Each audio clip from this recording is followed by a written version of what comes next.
Hello everyone, and welcome to another review. I knew I said I'd be taking a break until I'm done with my dissertation, but I have something in the oven and I thought if I can talk about this in the same amount of time, then good. So I'll try and keep this short, but no promises. So this is going to be on the HD800 by Sennheiser, a very popular pair of headphones. A very well documented pair of headphones. I was actually wondering if I should even, you know, add my 2 cents because the discussion out there has been vast. It's been out for quite a few years now. Many reviews on YouTube, HeadFi, our headphones, everywhere. But, I like to put as a blogger, it's not a good idea to think that you have nothing to add, so I'm going to add something to the whole discussion. Starting off on that regard is the box. Now, I haven't talked about a box since my Hi-Fi Man reviews, but this has a pretty impressive box, so yeah, let's talk about it just really quickly. It's quite large, and it opens up to this very nice premium feeling cloth finishing, and there's a space like an indent here for the headphones themselves. You can't open it. There's no hidden places like the Hi-Fi Man box where you had extra spaces for like your cables and your extra AirPads and stuff. No, nothing like that for this. So that's just the box. Pretty nice. In the old days, I'd say this is fitting for $1,000 pair of headphones, but now it's like Hi-Fi Man does for their $400 ones. So I'll just put this to the side and talk about. Yes, I want to talk about the cable next. Now the HD800 comes with this, a 1/4 inch cable, very large, quite good quality actually in terms of this woven feeling that it has. And here you have the Sennheiser connectors. Now the thing about these Sennheiser connectors are, if you want to get an aftermarket cable, if you're like checking out, right, if you like have the cable selected, you have the length selected, you have the termination selected, but then you say you want Sennheiser HD800 connectors, the price will jump from, let's say, $40, just as an example, $40 to $100, because these are apparently very expensive. So I found that quite interesting. And yes, 1/4 inch termination with the Sennheiser logo on it. How would I describe this cable? It does its job, I guess. It's just that I needed something else. I needed something for my liquid carbon because the 1/4 inch port on the liquid carbon gives a quarter of the power of the balanced output. The HD800S does come with a balance cable though. This is just, since it's an older design, maybe balance wasn't so popular back then. But yeah, I bought myself an aftermarket cable. Just a quick demo of this. This is about 2 meters. So new trick termination with what looks like gold pins inside. And yes, once again, the Sennheiser connectors labeled right and left, red for right. And I try to get a matching silk feeling, matching with the headphones themselves. Now the thing about those were the cheapest I could find, and they were still like £100. So I'm talking about the cable, cheapest I could find, still £100. So yeah, cables, aftermarket cables for this are not cheap. So here we are with the headphones themselves. Now let's talk about build quality. I would say this is a very well built pair of headphones for several reasons. One is that even though it's all plastic, there's no metal or anything like that. It's not like a heavy duty pair of headphones that you could smack over someone's head like the HE500. It's nothing like that. But this plastic design feels very sturdy, doesn't feel cheap. And thank God, because it shouldn't at this price. And so you have this very nice aluminium plastic looking feeling. You have, okay, let's talk about the AirPads. I have not removed these AirPads yet. I'm kind of afraid to because I hear that these aren't really meant to be. It's opening a little bit, but I dare not open it further than that. I know you can buy AirPad replacements, of course, but I hear it's a little tricky. So until I try that myself someday, I'm not going to comment on it. But the AirPad shape is, I think, it's quite amazing because it's in the shape of a human ear. Now, like I said in my comparison video, which I'll be linking in the description below, the comparison to the Omni and the HD500, more people should really have this kind of ear shape design because this is just so comfortable. It just rests on your ears and you don't feel like you're being like throttled or anything. There's no like feeling like, oh, there's too little space. There's plenty of space. And of course, this AirPad design gives you, it's a little angled in some areas, like right here. Not sure how well you can pick that up on the camera, but it's a little angled in some places, so that I think that contributes to the soundstage and the imaging, but don't quote me on that. Oh yes, on top you have the Sennheiser, I'm using it upside down. You have the Sennheiser logo, HD800, and you have made in Germany and your serial number. And on the right, you have the left-right markers right here. This is not meant to be worn like this. Obviously, it's supposed to be meant to be worn like this, with the heavier part on the front. So just like that. The clamp is actually very loose. I would not call this a very heavily clamping pair of headphones, but it stays in place, which is great. That's all you need, really. It just disappears in your head, to be honest. This is not a pair of headphones where I can be wearing this after a while. I'm like, oh, it's fatiguing. No, it's nothing like that. Well, not build quality wise, but it's very light too. Like I know some people have said this is quite heavy. I don't think so. I mean, those people who think this is a heavy pair of headphones, please try the HD500 by Hi-Fi Man or like the ZMF Omni Blackwood edition, anything like that. That is heavy. This is not heavy. So, have I covered everything when it comes to build quality? I would say so. Yeah, it's just a really nicely built pair of headphones. A very nice looking pair of headphones. Like, I'm going to talk about aesthetics really quickly. I have had people who have nothing to do with headphones. They have no interest in headphones at all. They've come and told me that, wow, that's a nice looking pair of headphones, man. That looks really futuristic, looks really cool. Now, cool is something, everybody wants to hear that their products are cool, and there are products out there in the hi-fi realm, not the hi-fi man especially, that are quite ugly looking in my opinion. You've got the Abyss, that $5,000 something pair of planar magnetic headphones, look atrocious in my opinion. So looks, yeah, they do matter. Even though you're wearing them, you don't really have to look at them. This is still my favorite pair of looks-wise headphones that I've ever owned. The Omni is a close second. I love the Omni's cups, the Coca-Cola cups that mine have. But the problem is the top design up here is still the standard Fostex T50RP, and you see the logo there. It's not as cool looking. So this overall is just a very nicely designed pair of headphones. German engineering and all that. 300 ohms, I should mention. So, obviously you'll definitely need an amp. High definition driver, written on both cups, I believe. Yes, a little advertising there. Now, I'm sorry it's gotten this late in the review for me to even mention this, but this is not exactly a review of the HD800. This is a review of possibilities, because this is not a stock HD800.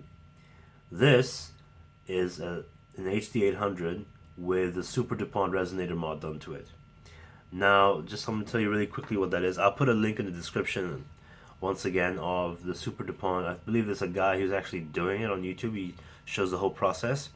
So basically, you'll take little air tips for like IEMs and stuff. At least I think that's what they are. You cut them in half, so they have little circles right here. And you open up the drivers and you put them right there in the middle of each driver, and you do some other stuff too, I believe. Now, the point of this is that you tame a very, very, very well-known, well-documented, and many people are annoyed by it, 6K treble peak. There's a spike in the 6K region of the treble of the stock HD800. I believe the HD800S has tamed that, but for the people who have an HD800 and want to fix that, the Superdupont Resonator mod is one way. There are other mods too, but This is the mod that's been done to this. I bought this used. I didn't do it myself. So the person before me did it. So I am grateful for that because treble peaks, they really annoy me.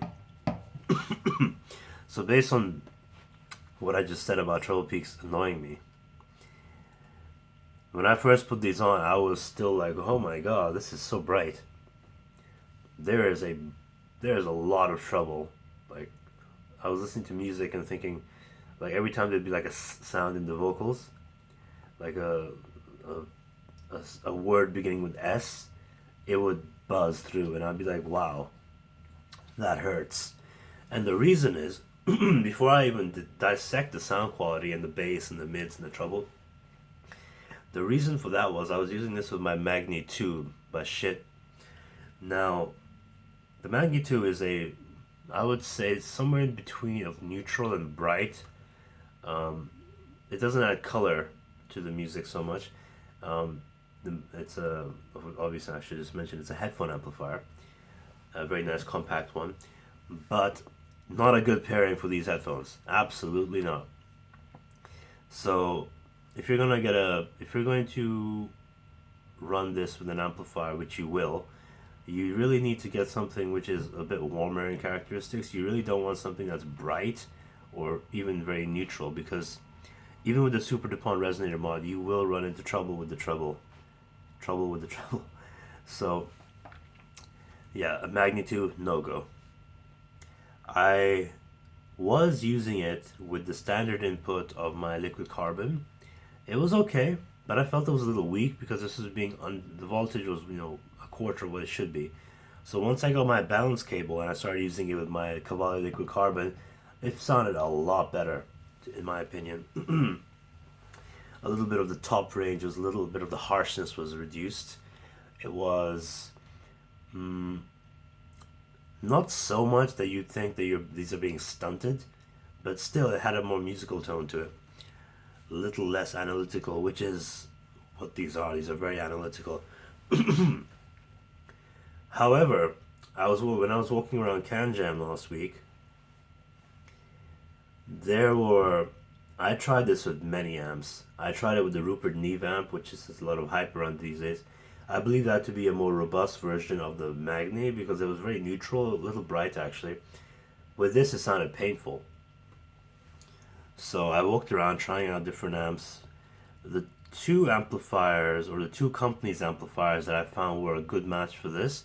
One was Bioelectric, a German company, also the more supreme brand name of Lake People. Their CEO was actually there. He was explaining to me how they have this thing where they try to keep a truthful sound, but they do tame the highs a little bit on stuff like this, which is great, and which is you actually need. So I did try that, and it sounded good. It sounded very good actually. They even had a stock HD800 at the table, and I tried that, and that sounded very nice too. Very pleasant. Now, pleasant is something you really want with these, because even if you do dim down the highs a bit, you will get an amazing amount of detail still, and just less pain, basically. But then I took this to the Cavalli audio booth, and my god, their liquid tungsten, which is still a prototype, a tube amplifier, which is going to be very expensive, way out of my budget, about $5,000 to $6,000, he said. That sounded incredible with this. Now that proves to me what people have said. This is very dependent on source, because you can't run crappy 128 kilobytes per second MP3s to this. Absolutely not. But this is very dependent on source, on your DAC, and especially on your amp, because that liquid tungsten made this sound like a almost completely different pair of headphones. Still as detailed, but very musical. I was very impressed by that pairing. Now that's a pairing that is not in my budget, but still a pairing that made me a little happy when I thought, yeah, these headphones reflect amps so well. And I'm glad I have my liquid carbon, because this does quite well with that too. Interestingly, if you've seen my review of the VE Runabout Plus portable amplifier, this does quite well with that too. The only difference between this and the Cavalli, the Runabout Plus and the Cavalli when it comes to amping this, is that the low end is much more noticeable on the quality. Like, it's much more controlled. I believe there's different impedances. I think the mids and the highs are easy to drive, but the low end is a bit tough. So the quality does a better job with that. But the mids and the highs, if that's all that matters to you, you can even use a portable amplifier like that, no problem. So, speaking of the bass and the low end, this has very clinical bass. Clinical is a term I'm going to use here because I also use the word surgical, because these are words I've read about, these headphones, because they're very precise.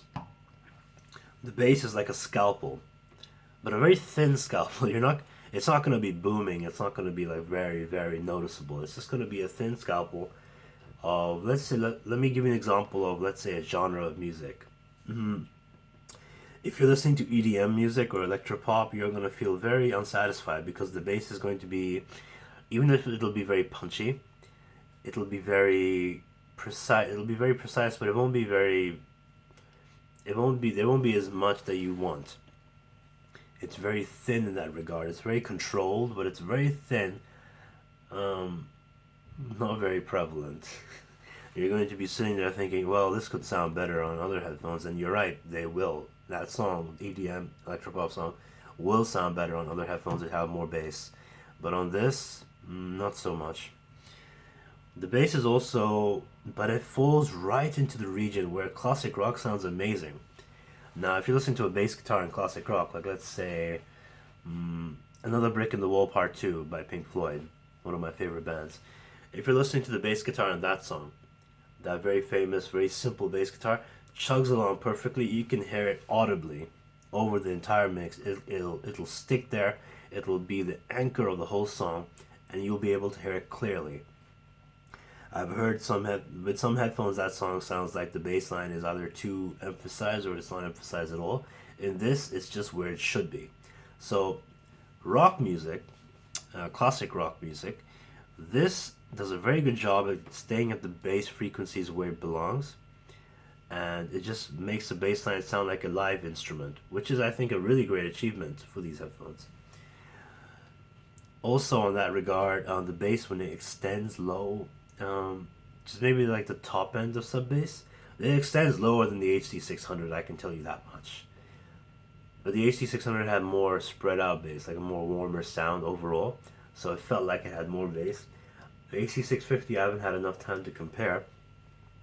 But this does extend to a certain amount where you will hear the low end, but it'll be very quiet compared to, like, if you're listening to a hip-hop song and you want to hear that very low end, you want it to drown out some of the other stuff so it can feel really pleasing and subwoofer-like. This won't give you that effect at all. However, I did find that Kanye West's first 5 albums, so all the way up to 2010 from 2004, sounded really good on this. Now, I'm not sure what his mixing level is, or because other hip-hop albums I've listened to have not sounded as good, but Kanye West's album, very nice on these. Because there's a lot of layering going on, there's a lot of instrumentation. His production methods, I think, are impeccable for hip-hop. You have a lot of the samples and all the backing vocals and the instrumentation just build up, and all of them are projected very well with this. Basically, until the Yeezus album, there wasn't an overemphasis on bass, is what I'm trying to say. So this could replicate everything just perfectly. So moving on to the mids. The mids are also very surgical, but they're not as thin, but they're still not as hefty. So to expand on that, the mids on the HD800 are very precise, very precise. If you listen to vocal layering, this will strip away all of them and present them to you very easily, very properly, with good amount of imaging and good amount of transients response too, because it won't sound completely effortless like an electrostatic or even the ether flow, or obviously not the Orpheus, but basically what will happen is you'll have like layering of vocals being stripped apart and presented to you as they should. Now, because of the wide mid-range of these headphones, wider than the Orpheus, by the way, wider than the Focal Utopia and the Elir, wider than pretty much one of the widest sound stages I've ever heard on the headphones. This has those. And because of that, you have a lot of space in the mid-range for things to revolve around, for things to be put in, things to be brought out and shown to you in a very detailed manner. But it's not as lush sounding as, let's say, the HE500, which is a less detailed pair of headphones, but it has a more lush mid-range. In fact, I had my dad listen to, when my dad was visiting last month, I had him listen to a few tracks on this and on that. Just comparing the same tracks on the HE500 and on this, and he liked that one more, the HE500. It had more depth to the sound, and he doesn't really know much about headphones. So, but what he basically means by depth is that it has a more lush, deep sound to the mids. And yes, I've talked about the mids of the HE500, how they're quite a little bit warm, a very syrupy and sweet mid sound. They're very thick. These are very thin in comparison, but these are way more accurate. Don't think I'm knocking the mids of these in any regard. These are very accurate, very pleasing mids, and still you will hear more detail, but it won't be as lush. That's what I'm trying to say. Now the treble region. Oh man, the treble region. The trouble of these headphones is, even though I have tamed them, well, not me, but the guy before me who I bought them from, he did the mod, they can still get very peaky at times. Now at this point, it doesn't really depend, since the 6K Pike has been tamed, it depends a lot on what you're listening to and what you're sourcing it with. Now, I'm sourcing it with my liquid carbon. Okay, so it's a bit of a warm amplifier. So good pairing with this. However, if I listen to electropop music, the vocals are very processed, and especially the female vocals will come out and ring out really, really in the sibilant range of these, and it might hurt your ears a bit if you're listening on higher volumes. Basically, my biggest advice for this, if you're going to listen to electropop music and just really heavily processed music in general, is don't listen to it as loud as you usually do. Just turn it down. Turn it down. You'll still hear a little bit of sibilance now and then, but it won't be as bad. That's my biggest advice I can give you. If you're going to listen to orchestral music, if you're going to listen to classic rock, if you're going to listen to even Alice in Chains' first few albums have very warm production. If you're going to listen to jazz music, this is a great pair of headphones for you to own, because these have a lot of air. This and my Shit Gungner DAC, which in my review I said this brought out the air and instruments to my ears, are a great pairing, because when I'm listening to, if I'm listening to orchestral music, like if I'm listening to Light of the Seventh from the latest Game of Thrones album, it sounds very precise. Like you hear the air around the violins perfectly. This is a very, very good pair of headphones for that. I must commend that. I really must.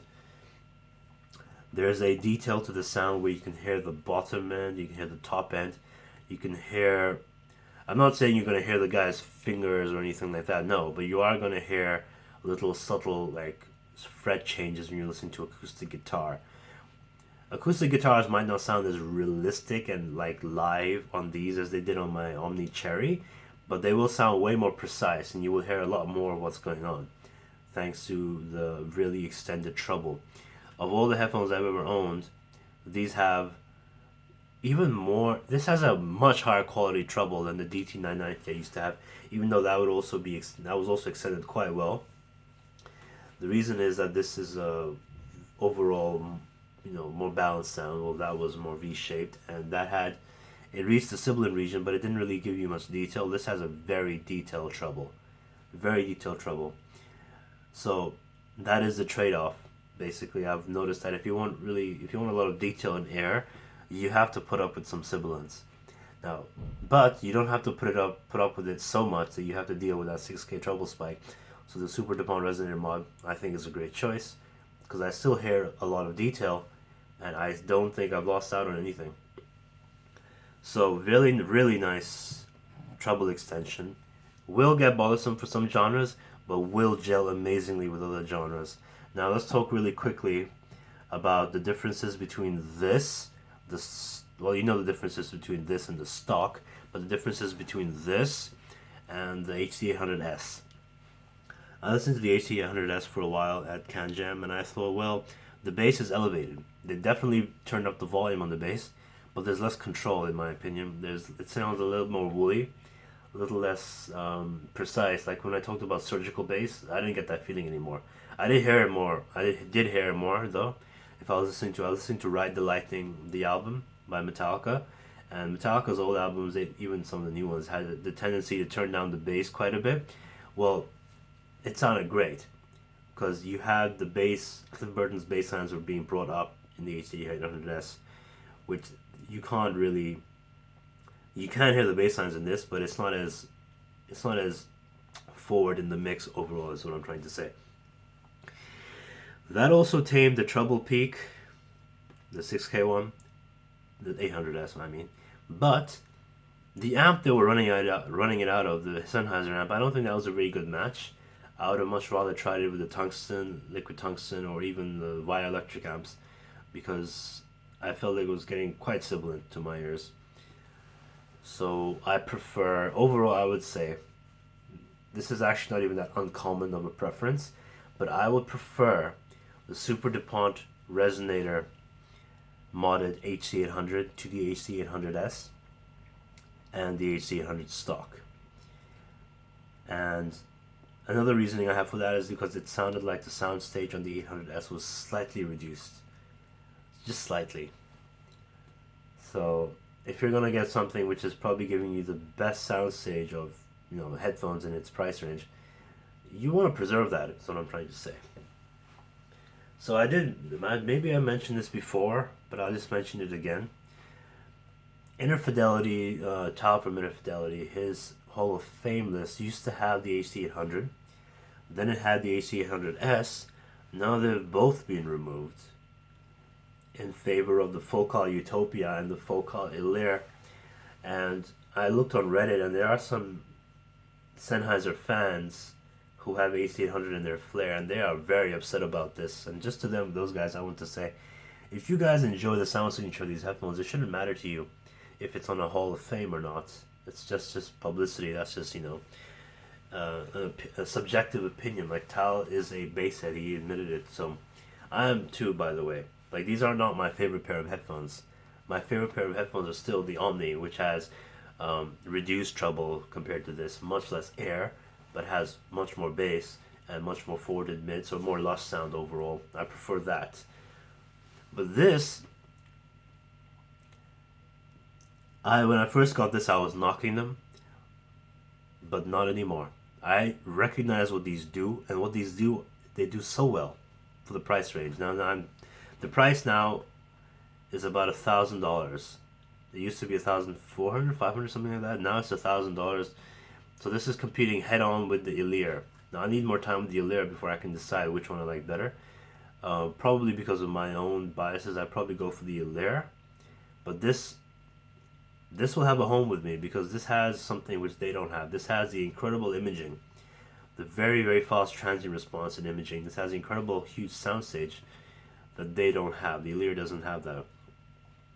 So I would say if you want to impress someone, like let's say a cousin is visiting you and you want to impress them with your headphone hobby, this is not really the pair of headphones you're going to put on their ears, unless you know they're like spacey stuff, really wide soundstage and that sort of thing, because this is not an immediately impressive pair of headphones. You're going to put this on if you're just a regular casual listener. You're going to put these on, you're going to be like, what's the big deal, man? Like, these are what price are these? That kind of feeling, because these are quite niche in my opinion.